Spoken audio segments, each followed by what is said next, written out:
interessante também seria a gente conversar com alguns técnicos, né? Alguns técnicos que entendem de futebol para poder dizer para a gente melhor o que foi Diego Armando Maradona dentro do gramado, ali nas 4 linhas, né, o Capri? Sim. Ele foi um cara completamente fora da curva, não é? Um sujeito que, para a época, depois que surgiu Pelé, que foi o atleta do século, não é? O Maradona foi o cara que fugiu completamente do normal, da curva. Ele não só deu uma Copa para a Argentina, mas ele mudou o nível da Argentina de patamar. E já tinha, claro, evidentemente, grandes jogadores, grandes seleções, mas o Maradona mudou completamente o nível do futebol na Argentina. Se hoje a gente tem treinadores argentinos com sucesso na Europa, em boa parte do mundo, isso se deve também ao Maradona. Se hoje a gente tem jogadores argentinos, que proporcionalmente a Argentina revela muito mais craques do que o Brasil, viu, Joel? Um país com 40 milhões de habitantes, proporcionalmente revela muito mais jogadores de qualidade do que o Brasil. Nós temos 210 milhões de habitantes.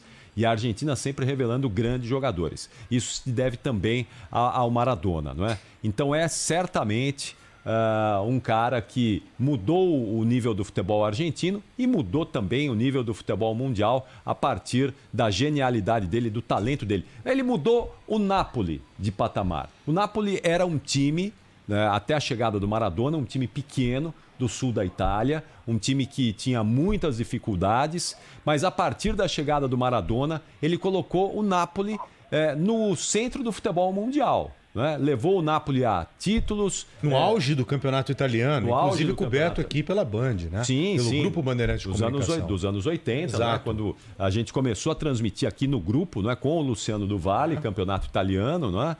E com o Datenão, naquela época também já tinha uma história com o campeonato italiano. O Maradona mudou o Napoli e mudou o campeonato italiano de patamar. Né? Foi a partir da chegada do Maradona ao Napoli que o futebol italiano se mostrou para o mundo, não é? E o Napoli muito mais ainda. Uma pena, não é, que essa questão das drogas, que essa relação dele com as drogas tenha empanado demais a genialidade dele, porque ele poderia ter tido uma longevidade, poderia ter tido um tempo maior jogando futebol.